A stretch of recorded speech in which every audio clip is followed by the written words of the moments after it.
Friday. We have another very exciting guest today, our new Secretary of the Interior, Deb Haaland, who made history when she became the first Native American to serve as a cabinet secretary. She is a member of the Pueblo of Laguna and a 35th generation New Mexican. Secretary Haaland has worn many hats throughout her career. She ran a small business, served as a tribal administrator, and became the first woman elected to the Laguna Development Corporation Board of Directors, overseeing the business operations of the second largest tribal gaming enterprise in New Mexico. She also became the first Native American woman to be elected to lead a state party. In 2018, she became one of the first Native American women to serve in Congress. In Congress, she focused on environmental justice, climate change, missing and murdered Indigenous women, and family-friendly policy. She joins us today on the second day of the Climate Summit to underscore our commitment to protecting public lands and strengthening tribal sovereignty. She's happy to take just a couple of questions because she has a hard out, and I will, as always, be the bad cop. And please welcome. Thank you again for joining us. Thank you so much, Jen. Good morning, everyone. Thank you.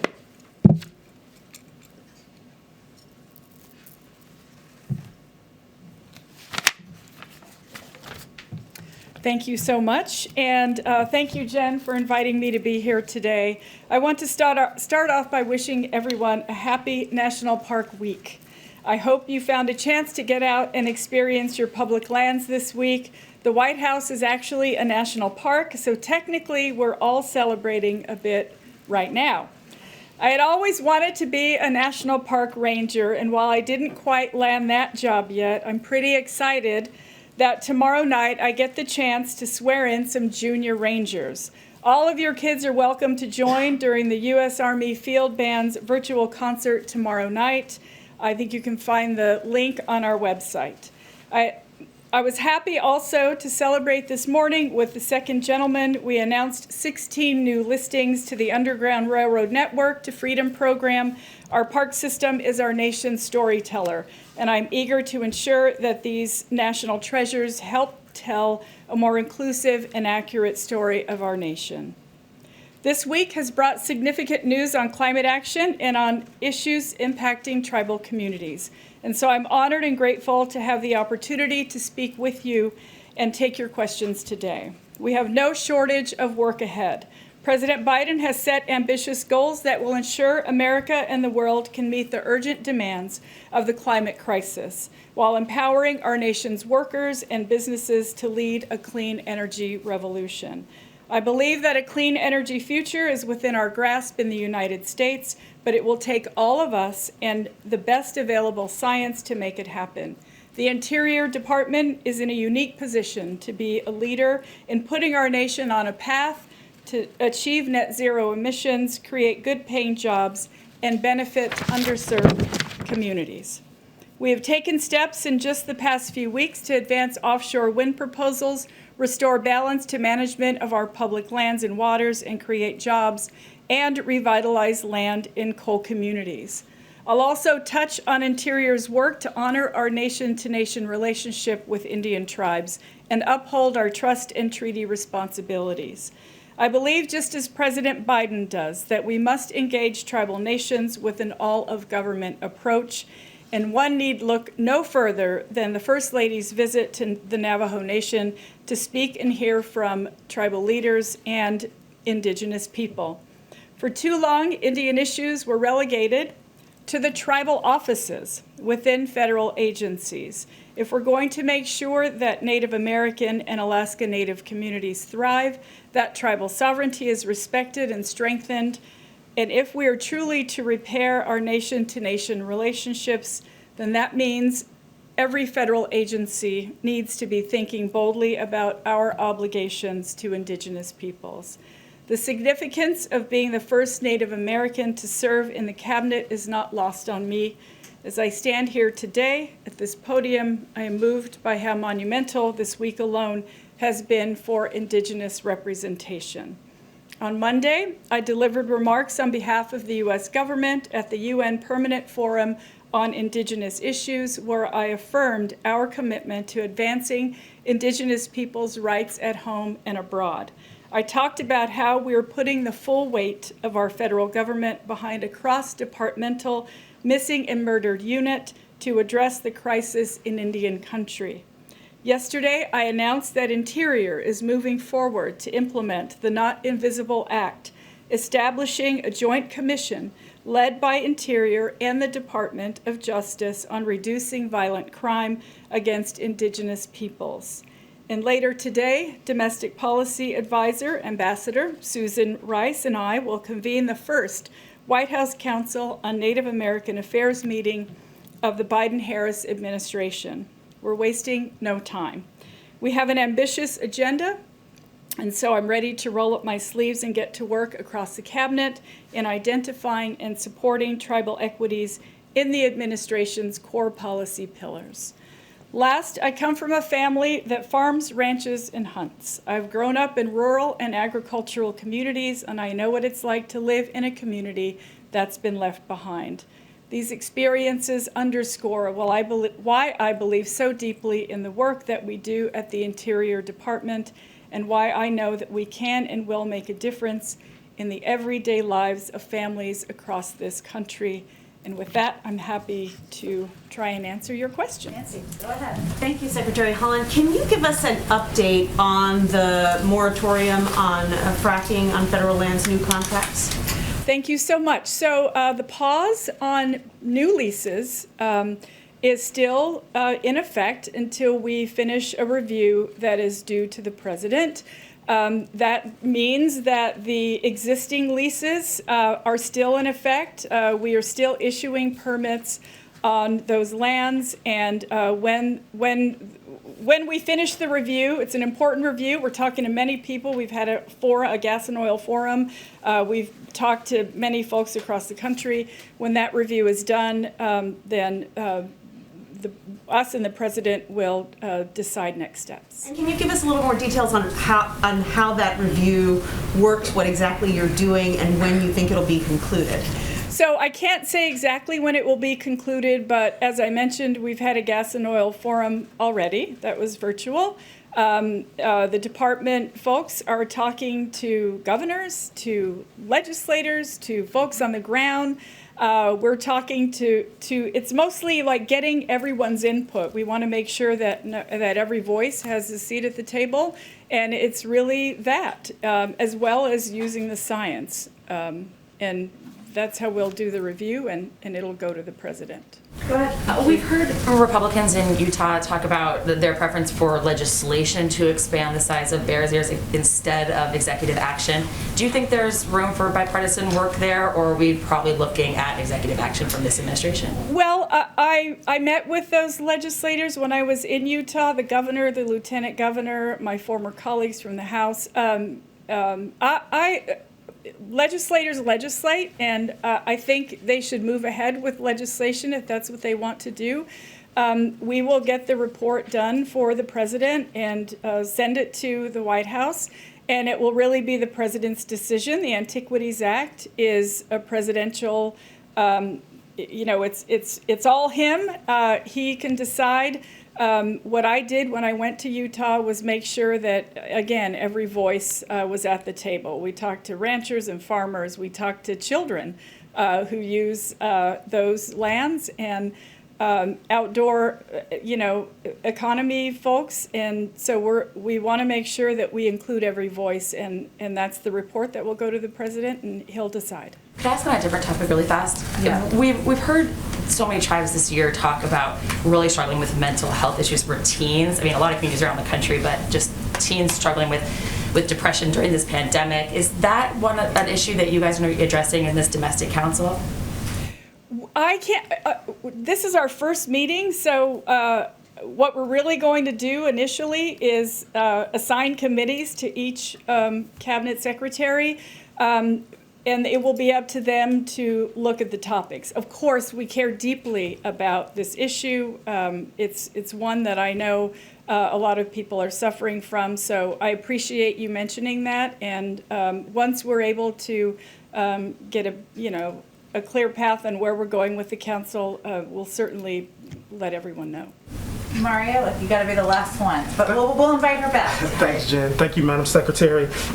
Just piggybacking, a couple of questions, just piggybacking off of your comments at the top about national parks. Any reason why they're still at reduced capacity when we know that social distancing outside is the best possible, case for COVID? Well, first of all, I'll say we are taking every possible precaution to make sure that we are keeping people safe. I don't ever want to jump the gun on this. We know there's a lot of vaccinations that are happening. Yes, our country is safer since President Biden has been in office. We're just not quite there yet. They'll continually monitor that situation. We want everyone to keep their masks on, to social distance, and I appreciate the question. We can look into it and absolutely get back with you. And more business related, what's your plan for restarting the sale of oil and gas leases in the U.S. Gulf of Mexico? So existing leases are already happening. As I mentioned earlier, there's not a moratorium even on new leases, they're just a pause. So when we have the review done, what I'll say is right now, permits are still being issued, and there's still ongoing leases that are happening. Thank you, Secretary Haaland. Thank you for joining Thank us, and you're welcome back anytime. Thank you. Thank you. Thank you. Nice to see you all. Happy National Park Week. National Park Week, a good thing to celebrate. Okay, a couple of other items for all of you at the top. As you know, President Biden just concluded a historic climate summit with 50 world leaders to show that America is back at the table. On the first day, he upped the ante, announcing that the United States will target reducing emissions by 50 to 52% by 2030 compared to 2005 levels. He underscored America's commitment to leading a clean energy revolution and creating good-paying union jobs. We also want to lead the way here in the federal government toward achieving and act in a way that demonstrates our leadership on these issues. So some examples of our commitments, which some of you may have seen, but include the GSA is committing to power its approximately 186 million square foot federally owned real estate portfolio with 100% renewable electricity sources by 2025.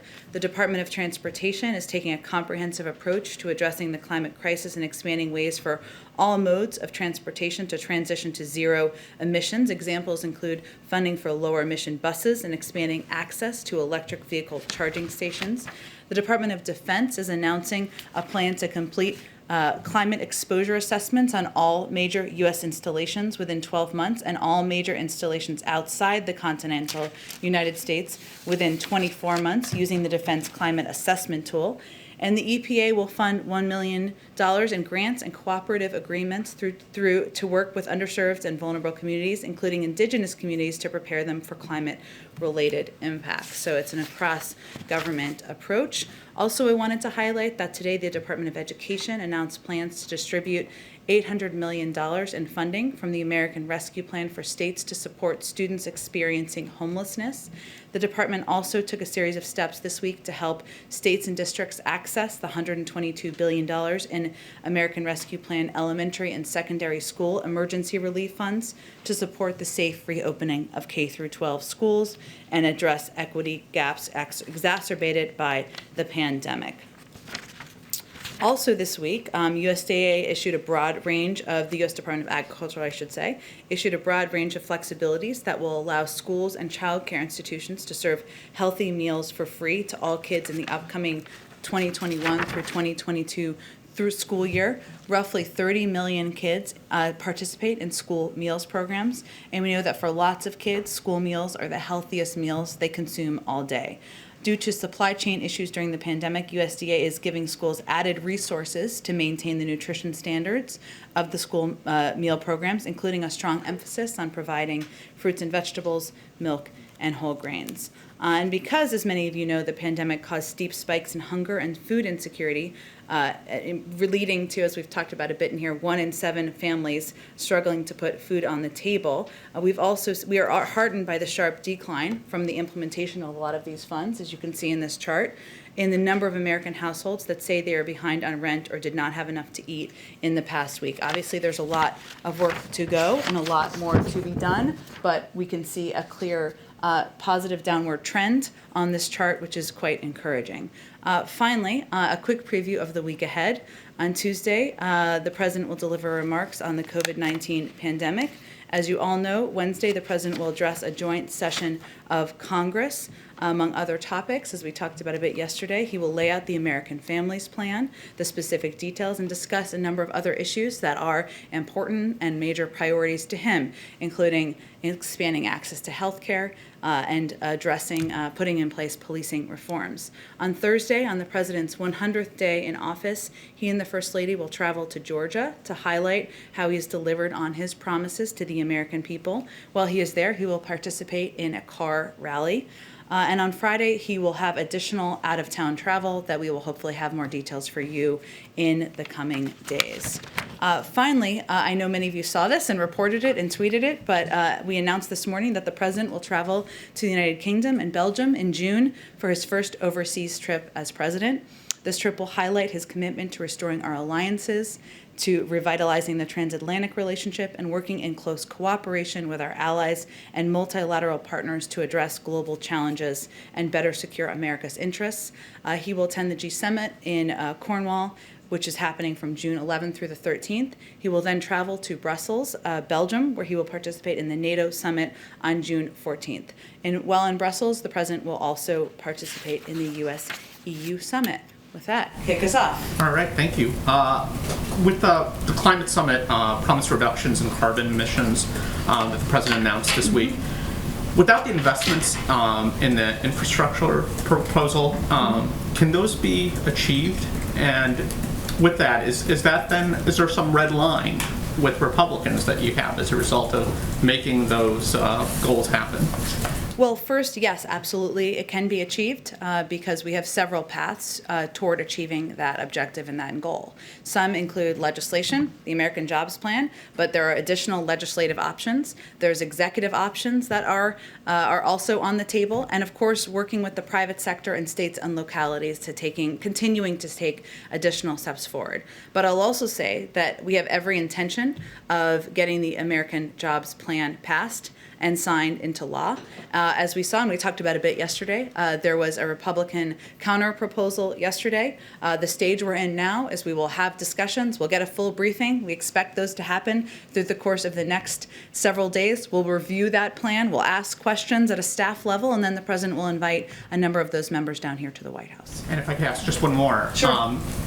Is the President speaking today with President Erdogan? And with that, the Turkish foreign minister said earlier this week that if President Biden goes forward with his campaign pledge on Armenian genocide recognition, that it would harm U.S.-Turkey ties. How much is that idea weighing on the President's mind as he makes this decision whether or not to follow through on the campaign pledge, especially with the need for Turkish cooperation on things like Afghanistan and Iran? I certainly understand your line of questioning. I know there's a great deal of interest in this particular area. I don't have any calls with foreign leaders to predict for you. As would be the case with any call, we will certainly provide a readout whenever we do a call with a foreign leader and the President of the United States, and actually down the rung below them as well. In terms of delivering on his campaign pledge, I don't have anything to preview for you on that front either. I expect we'll have more in the coming days. Go ahead. Jen, on the Republican counteroffer, now that you've had a chance to peruse it, does the White House have any public reaction to what they're putting out there? Only a day. So There's any a- initial reaction? As we said yesterday, Nancy, we are The president's only red line is inaction. We want to have an exchange of ideas on both sides and from both sides of the aisle. In our view, this is an example of that.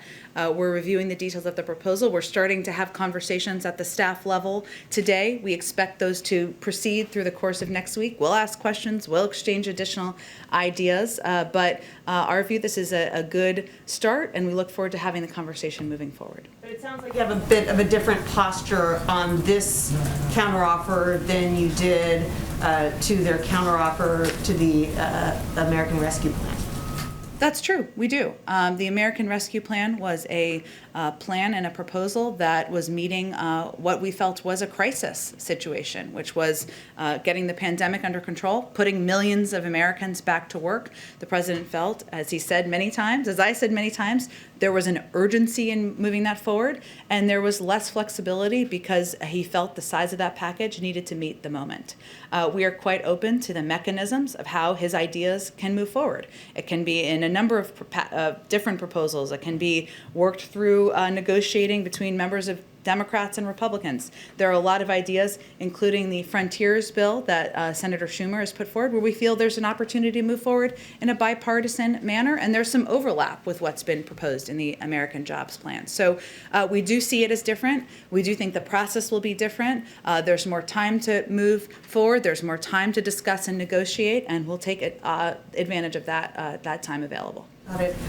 It's now been pretty widely reported that you're not going to be including a big health coverage expansion in the Families Plan, and that was going to include reducing prescription drug costs. Why did the White House decide not to include that in this plan? Well, I will say that the president is still making final decisions, as is his prerogative, over the coming days about what will be included in the speech and the American Families Plan, and the final components of that, when those final decisions are made, will be a part of that as well. He will definitely talk in his speech about his commitment to expanding and increasing access to health care, as is evidenced by the fact that we have opened up the enrollment period for the Affordable Care Act, ensuring that more than 500,000 Americans that didn't have health insurance have it now. That's why he included subsidies in the American Rescue Plan to make it even less expensive.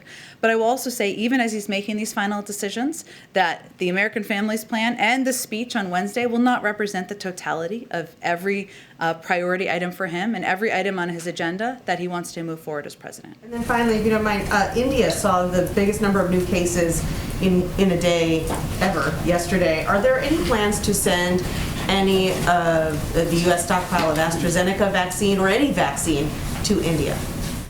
Well, let me first say that the United States offers our deepest sympathy to the people of India who are clearly suffering during this global pandemic, and we are working closely with Indian officials at both political and experts level to identify ways to help address the crisis. We've made vaccine cooperation a big priority, including with our Quad partners. India is one of our Quad partners, of course, in discussing vaccine creation and distribution for the future. We've also provided $4 billion to COVAX, and from the earliest stages of the pandemic, we've provided India with emergency relief supplies, medical consumables, pandemic training for Indian state and local health officials, and ventilators, which has been part of our effort over the course of time, including $1.4 billion in health assistance to India to help them prepare for pandemics in the future and deal with the current one we're facing. So there are ongoing discussions. I don't have anything more to preview, but we are in touch with them at a range of levels about how we can help them get through this period of time. Thanks, Jen. Sure thing. Go ahead. Back to the infrastructure negotiations. We saw the White House respond pretty positively, or at least consider Joe Manchin's proposal to raise the corporate tax rate to 25 instead of 28%, as was the initial proposal. So should we read this conversation about raising the corporate tax rate to 39.5% as more of a starting offer? Well, the president's proposal for the American Jobs Plan was about modernizing and making a historic investment in our infrastructure. The tax component was about how to pay for it. We're very open to a range of options, and he has some lines in the sand we've talked about, including not having the American people pay for it, or it not being on the backs of the American people. It relates to the capital gains rates and the top margins that you've seen reported out there, the president's bottom line is that people making under $400,000 a year will not have their taxes go up. So if you look at these proposed numbers, which are consistent with what he talked about on the campaign trail when he was running for president, what I can say is that it will only affect people making more than $1 million a year. That's 0.3% of taxpayers, or 3 out of every 1,000 taxpayers. That's even as the top 1% saw their net worth rise by $4 trillion in the middle of a historic pandemic. So he has some bottom lines of where he will not budge fast, right, on individual numbers and who will be impacted, but he's also open to discussion. We're hearing that White House is also considering in the proposal ending the child tax credit, even though we've seen progressives You mean extending it? phasing it out. Yeah. Well, Is that wrong? it's not permanent currently. Exactly. So are you mean guys going extending to- it or making it permanent? Is that the position, the definite position? Progressives and plenty of moderates also say that it should be extended permanently. Is that the position? Sure. What I was trying to clarify, I apologize, is that it's not currently permanent. So the question is whether it will be permanent. Whether that'll be a red line, like you said, or Well, a definite part of the proposal. And the president absolutely feels that the child tax credit provides essential funding and help to people who need help the most. That's why in the American Rescue Plan, he increased the child tax credit from $2,000 to $3,000 per child and to $3,600 for children under the age of 6. And the expansion was the single largest policy contributor to cutting child poverty, as is evidenced by the chart we had up. We're looking into the mechanisms and the costs of expanding the child tax credit, and that certainly is under consideration for the American Families Plan. Yeah, it doesn't sound like you guys want to budge on that one.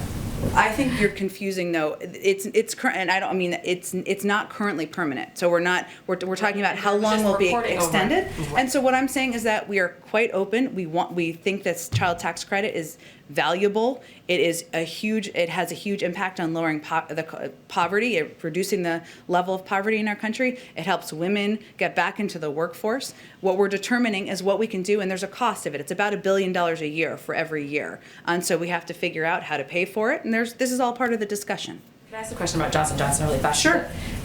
We've seen so many of the FEMA mobile clinics rely on the J&J shot, obviously because you don't have to keep it so cold and it's one shot. FEMA confirmed that only 9 of its mobile clinics were still operational during this last week with the pause. So is just how hard it is to get the Moderna and Pfizer shots in those mobile clinics part of the slowing rate of vaccinations that we're seeing? I'm happy to check and see if that's a factor. What I understand the biggest factor is, though, is that we're now at a point where we have reached, just 2 weeks ago, only 43, it's still a significant percent of adults 2 weeks ago were vaccinated, had received their first dose. Now it's 52%. Just 2 weeks ago, only 66 million people had been fully vaccinated. Now it's over 90 million. So we're kind of getting to this point, as I think Jeff Zients touched on this morning, where we are entering a new phase where it is more challenging. We have less of a supply issue. We have more of it's incumbent upon us to reach people and meet them where they are. So that's the bigger challenge in terms of the numbers at this point in time. In terms of the difficulty, I think you're asking about Moderna and Pfizer and how that impacts getting into mobile units. Yeah. The temperature. Mobile clinics weren't really set up to be doing Moderna shots. I'll have to check with our COVID team on how they see that as an impact. And obviously, we are continuing to adjust the way and the means at which we're getting into communities. And, we make adjustments based on what we think is the most effective. Obviously, the massive increase in pharmacies is a reflection of that. Reduction in some of the vaccination sites. We also make evaluations by where it is most impactful to invest. And some of what we've been doing lately has been increasing our investment in community health centers, in primary care physicians, obviously in pharmacies, but I will check with our team and see if that's a factor. Go ahead. Thank you, Jen. With the president's first trip abroad in June, that's going to be the first time a president has actually traveled internationally since the start of the pandemic. And I'm wondering if by the time he leaves to go on that trip in June, is he going to lift travel restrictions to Europe as well?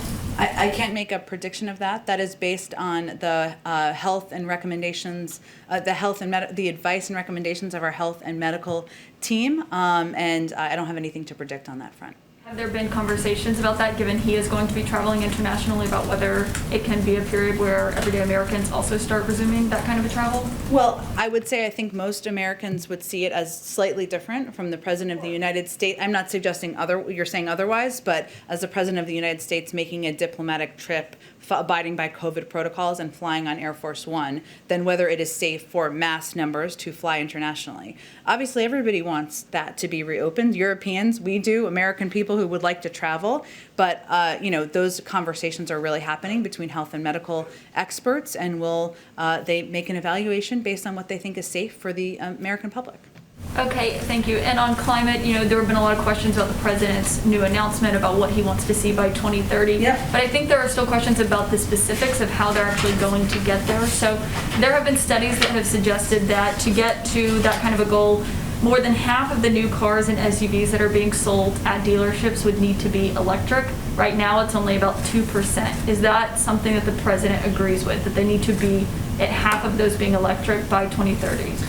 That's not a goal that's not a number or a goal that he set, because he feels that there are a number of ways to get there. And that I saw that reporting as well. That's an example of a way to get there. But there are additional ways, including that impact a lot of sectors, from electricity, transportation, buildings, industry, and lands. Our view is there are a lot of pathways to get to reach this goal. Some of it will be done through legislation, through laws that will be put in place. Some of it will be done to incentivize investment in areas like electric vehicles and electric charging stations, which is already happening in the private sector, right? A lot of the car companies will tell you this is where the future of their industries are going anyway, but we want to incentivize and make that something that we can jumpstart in a lot of those industries. But there are a lot of options for how we get there, and so it isn't just one pathway to get there. Okay, well, I've got one more question. On this emergent facility Yep. in Baltimore, Yep. that of course has been plagued with issues, it seems like, and now U.S. regulators have conducted a study and found that they did not follow proper manufacturing procedures. They had poorly trained staff. That resulted in the contamination of materials that, of course, ruined what could have amounted to millions of Johnson & Johnson doses.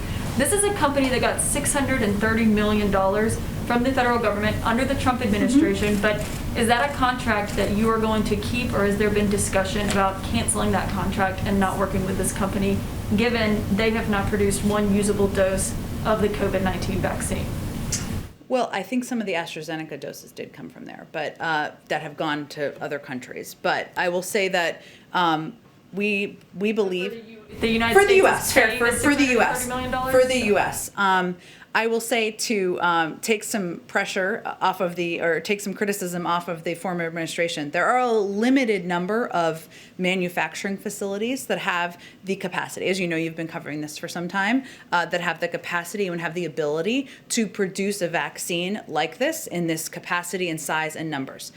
There's no question, hence they haven't been approved by the FDA for manufacturing, that Emergent has not met those bars and over time has not met those bars. In terms of future contracts, I don't have anything to predict on that front, but we'll continue to look for the FDA to give for it to meet the FDA's bar before we are providing vaccines from there to the American people. So you're still going down that path for this facility to get approved by the FDA despite the number of issues that they've had? Well, again, they have to make changes. Obviously, the FDA is working closely with them, and if they make those changes and they meet the FDA's bar, that's a different story. We'll see what happens.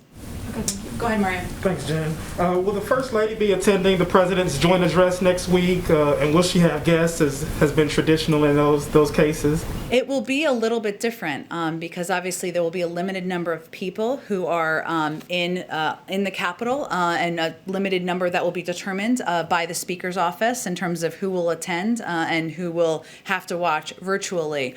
Well, most of our staff, if not all of our staff, will be watching virtually. In terms of whether Dr. Biden will physically be there in person, I'll have to check on that, Mario. In terms of the box, there will not be the traditional box. We're determining how we can, of course, engage the public and ensure we highlight some of the incredible stories of people who have been helped by the president's policies and proposals, but it will not look like or feel like, in many ways, what past joint addresses have. For those that will be attending, is the President's preference that those people be vaccinated as well? This is all, I would send you to the Speaker's office, and they are determining attendance and requirements for those who are attending. And then a couple more questions. Any update on Neera Tanden's appointment to the administration at all?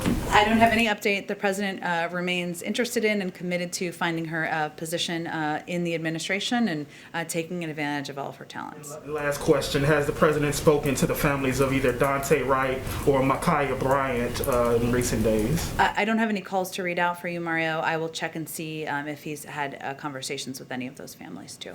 Go ahead, Jeff. Jen, a follow-up on India. You said that you're in discussions about how to help. Can I just ask specifically if the U.S. is helping with their shortage of oxygen right now? Is that something that the U.S. The shortage of oxygen? Let me check on that for you, Jeff. I mean, we have provided, obviously, a range of funding over the course of time. It's a huge, significant amount of funding. We are likely one of the world's largest contributors to India in terms of their health needs, and it's gone to a range of supplies and training, but I will check if oxygen is specifically a part of how we can help at this point in time. And they're ongoing discussions, so it may be that that's part of the discussion now. Okay.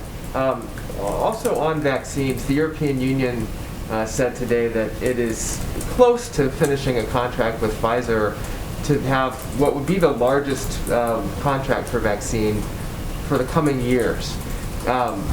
Is the U.S. in talks with Pfizer as well to get more vaccine for post-2021? I don't have anything about, I'm not going to be able to read out at any point any contract discussions with any vaccine supplier. I can assure you, having worked with Jeff Zients many times over, he is an over-preparer and committed to over-supplying the United States, as is evidenced by the amount we've purchased to date. And obviously, we're cognizant about the needs in the future. But I don't have anything, I probably won't have anything to follow up with you on contract discussions. Okay, just lastly, yesterday, I think Mario mentioned the stock market dipped a little bit in response to the reports about your tax plans. Just wondered what the White House's feeling is or reaction is to that.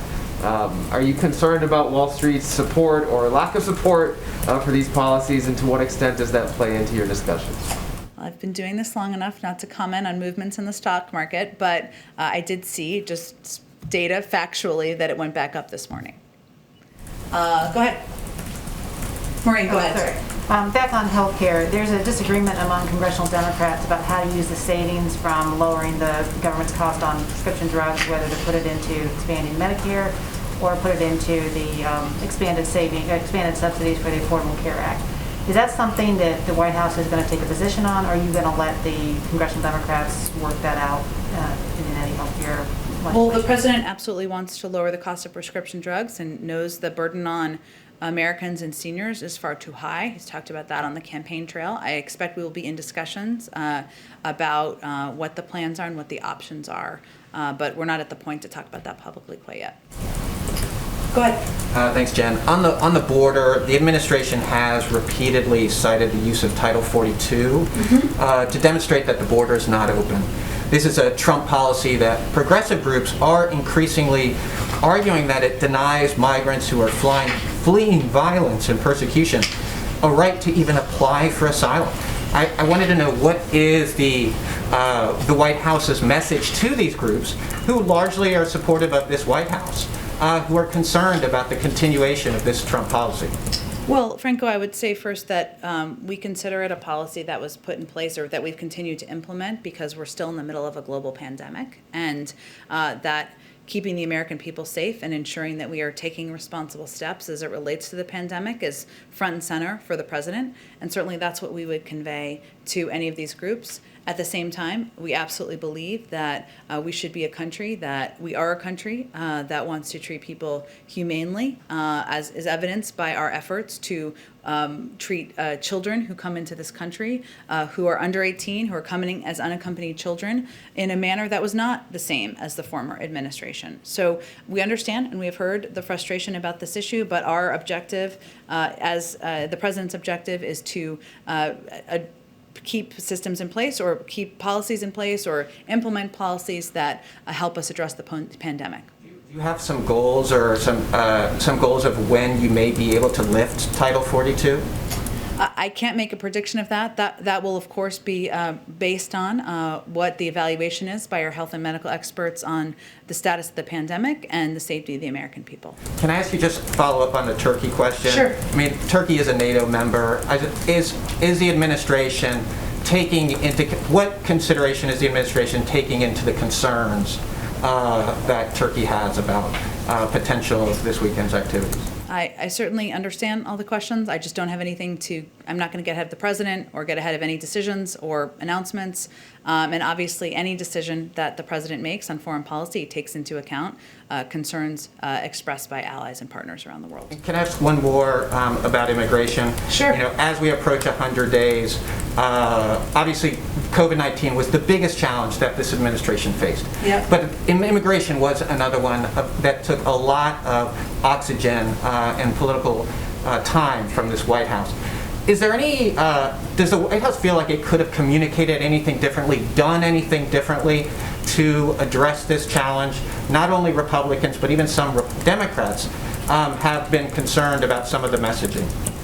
Well, I would say there's no question. We've recognized that this is a challenging issue, and we knew that it would be when the president changed the policies of the former administration when he came into office. And obviously, welcoming in or ensuring that we had the capacity, we were using resources to treat children humanely and ensure they're safe is a change in the last administration's policy that was going to dissatisfy some who were supporters of the last administration, but not satisfy enough, as you alluded to in your question, some who think we should be welcoming many more across our borders. So it certainly is an issue. As you know, you've covered this quite closely, where we recognize we were never going to satisfy everyone. And what the president's objective has been is to focus on the unaccompanied children, those who had been ripped from their parents' arms, those who were being asked to take a treacherous journey back, ensure we could take steps there. He also wants to push for comprehensive immigration reform, providing a pathway to citizenship, ensuring we're investing in addressing the root causes in these countries. That's something he announced on day one of his presidency. So we are well aware, and there was some reporting this morning that this was an issue that some supporters of the former president and some Republicans in Congress apparently are licking their chops about how to make children a political issue. We don't see it that way. And we felt this was the moral right step to take. And we're going to keep working with immigration advocates, with groups out there to get this bill passed, to get the Dreamers legislation passed. That continues to be a big objective for the president.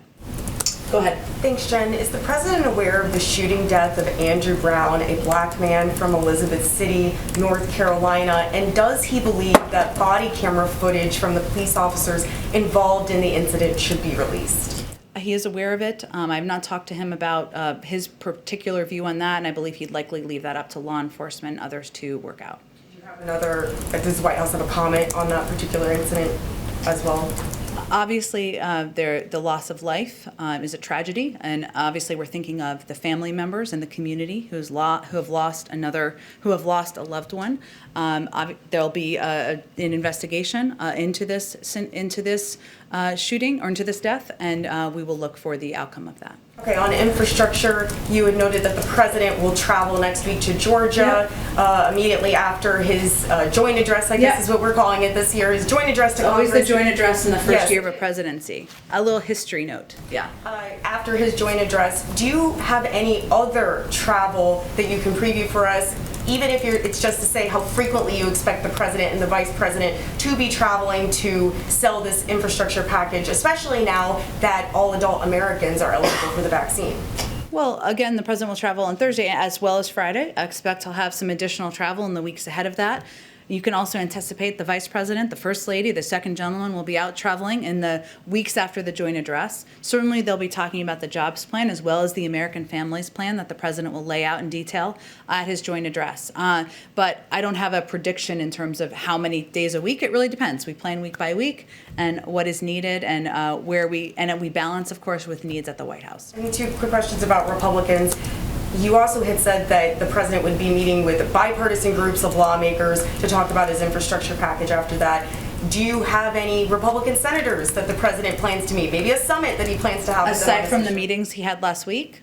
moving forward, he's about to release his second infrastructure package. It's not an infrastructure package. It's a families plan focused on childcare and helping ease the burden on families. So the American Families Plan. I expect he will, of course, probably invite in bipartisan members as a continuing conversation about the counter proposal on the American Jobs Plan, and certainly anticipate he'll have more members of Congress in a bipartisan manner in future weeks. Next week, you kind of have a sense of what the week looks like, right? I mean, he's going to be preparing for the joint address. He'll make some remarks. He's going to travel 2 days, so you can anticipate it would be after that.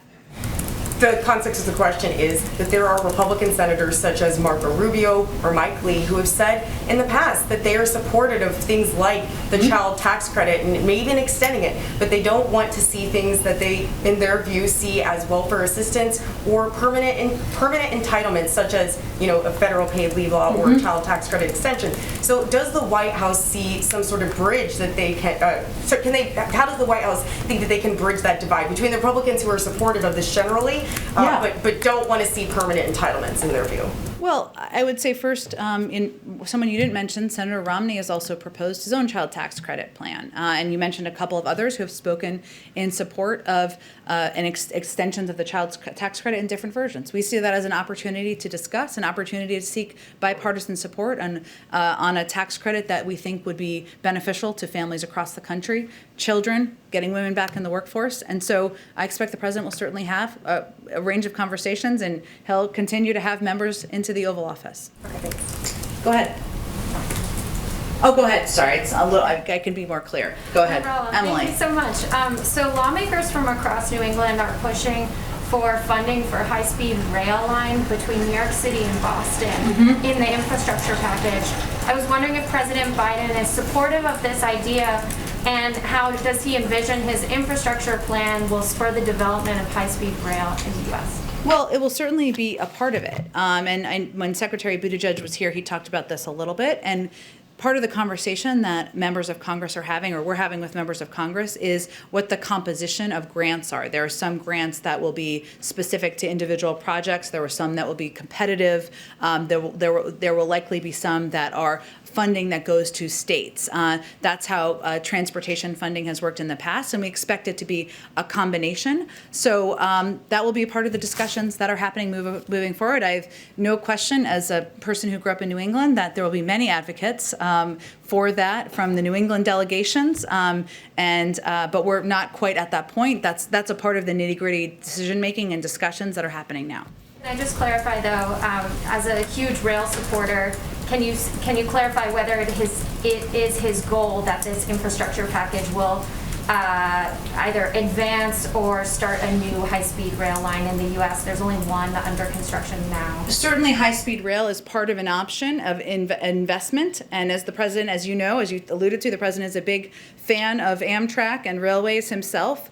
But we have to work through with Congress what the different mechanisms are for funding, where we fund the projects. Are they through states? Are they through different grants? And so that's part of the discussion and the nitty-gritty negotiation happening in the coming weeks. Thank you. And just on behalf of two colleagues who couldn't be here, does the president plan to visit Ireland when he is making his trip to the UK in June? Well, I announced the confirmed parts of his trip at this point in time. I don't have any additional stops to add, but the trip is 2 months away, a month away, 6 weeks away. It's all running together. And if we have more trips or components of the trip to announce, we will do that. But there's not currently a planned Ireland stop on this trip. Go ahead. Thank you, Jen.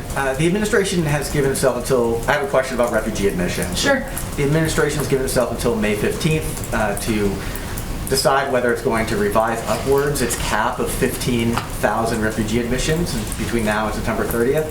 What would be the reason for not going all the way up to the cap that the administration communicated already to Congress of 62,500?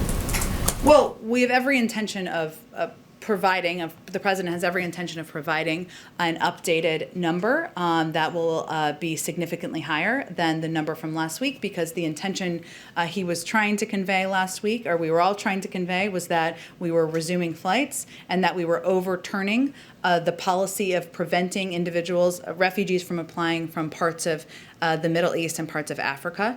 But I'm not going to get ahead of the process. We're assessing what's possible. We're assessing that through our policy and legal process, and we'll definitely have an update of an increased number in advance of May 15th.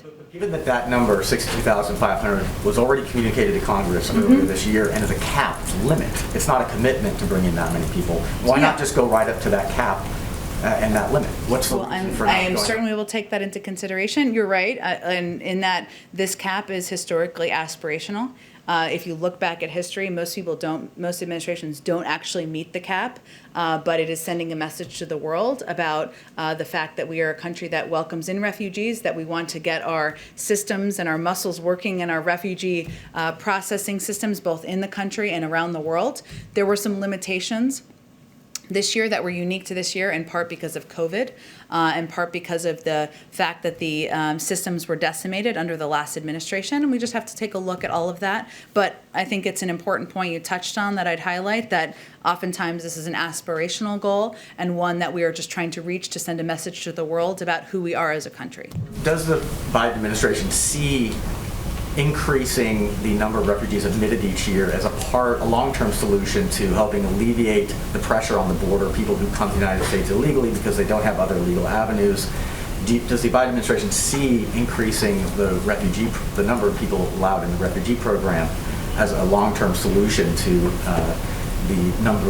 resolving the pressure on the border? I don't think we see it through the same prism exactly like that. It's an interesting question. The president's cap, or the president's objective, has always been consistently from February through last week welcoming in 125,000 by the end of next fiscal year. So really what we're talking about here is what the cap is for this fiscal year. And as I mentioned, we've been dealing with a few challenges, but we're assessing that. We will have an increased number very soon.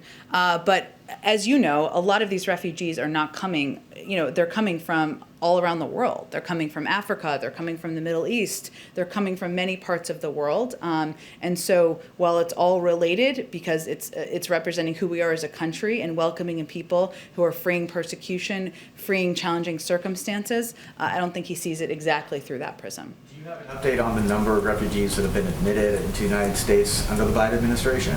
Over the last week or so, or over the last few weeks, I think we do have numbers. I'm happy to get those to you after the briefing. We've seen, because of flights resuming, we've seen an increase even just over the last week. Go ahead. Just going back to the trip to Europe, the statement today mentions a bilateral meeting with Boris Johnson. Do you know any of the priorities that will be discussed at that meeting? And just relatedly, a couple of years ago, President Biden, before he was president, obviously, said he thinks Boris Johnson is the physical and emotional clone of Donald Trump. Does he still hold that view? I don't have anything yet to preview for you about the agenda. A lot of it will be dependent on what the world looks like at that moment in time, but there are a range of issues we, of course, discuss with our partners in the UK that I expect will be on the agenda. So as we get closer, we'll have more to say. And of course, the president is meeting with him as a fellow global leader in the global community, and it certainly sends a message about the special relationship we have with the United Kingdom, that this is his first trip. And also the NATO summit, President Trump always liked to claim that he was successful in getting NATO members to pay more. Does this administration think President Trump deserves some credit for that, and are there elements of his approach that this administration will continue? I know he thought he invented that, but having worked in the Obama administration, I can say that the objective has always been encouraging members of NATO to pay more, pushing members of NATO to pay more, and that's consistently been the U.S. policy for some time. Go ahead. Thank you, Jen. A follow-up on David's question on the trip to the UK. Would President Biden like to meet the Queen? Would he like to meet the Queen? We're still, who wouldn't want to meet the Queen? Don't you? For that. Well, we're still finalizing what the details are of the trip, so I certainly understand the interest. I'm interested as well myself, and we will have more to share with all of you as the final details are put together. Okay, now on the climate summit, President Biden just said that the announcements from Brazil were encouraging. My question, was it enough, and does it change the administration perspective about a possible bilateral climate deal with Brazil, or possible assistance to Brazil related to the Amazon? Well, first, let me say that reaching carbon neutrality by 2050, 10 years earlier than previously committed and with no preconditions, as President Bolsonaro announced, and his commitment to double funds available for enforcement are crucial steps toward eliminating illegal deforestation by 2030. And so we were pleased that he recognized the important role of and we were also pleased he recognized the important role of the private sector in helping us find solutions. We agree with his emphasis on the necessary involvement of indigenous people and traditional communities in protecting standing forests and biodiversity, and with his recognition of the important role of the private sector in helping us find solutions. We look forward to continuing to work with Brazil, to continuing the dialogue, and we feel that his announcement yesterday was a good step forward. So does it change this perspective about a possible sending assistance? Bolsonaro also asked for assistance to protect the Amazon. So I have nothing to preview in terms of that, but certainly his announcements and pronouncements were received positively here. I expect there will be a great deal of follow-up, lots of discussions from our climate envoy and others who are leading this effort from the administration. So would now be a good time to call the Brazilian president, to have a call between the two presidents? I don't have any calls to preview for you. There are a number of officials, including our special envoy, who are leading the efforts for follow-up from the summit. It certainly is significant that we had 40 global leaders, some of the world's biggest economies and emitters here over the last 2 days, well, virtually here, discussing this, and there'll be a great deal of follow-up from here. Jen, one more. So today the discussions at the summit were around clean energy. A lot of discussions about solar energy. Would President Biden consider bringing back the solar panels here in the White House? At the White House? Oh, that's a good question. I will have to check with probably the GSA. I will have to see who makes that determination, but we are pro solar panel around here, so I will see where things stand on that front. Last one.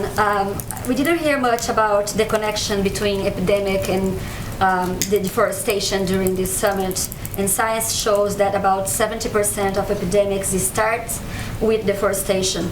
So what is the Biden administration doing to reduce the risk of future pandemics emerging from areas experience high deforestation like the Amazon? Well, certainly addressing deforestation is not just a climate issue. It's a big climate issue. It's also a health issue. And, we are encouraged, again, by the announcements made by the president yesterday. And we will continue to work with a range of countries around the world and through international forum to ensure the world is preparing for preventing the next pandemic. There are discussions here in Washington about creating a global fund for this specific point.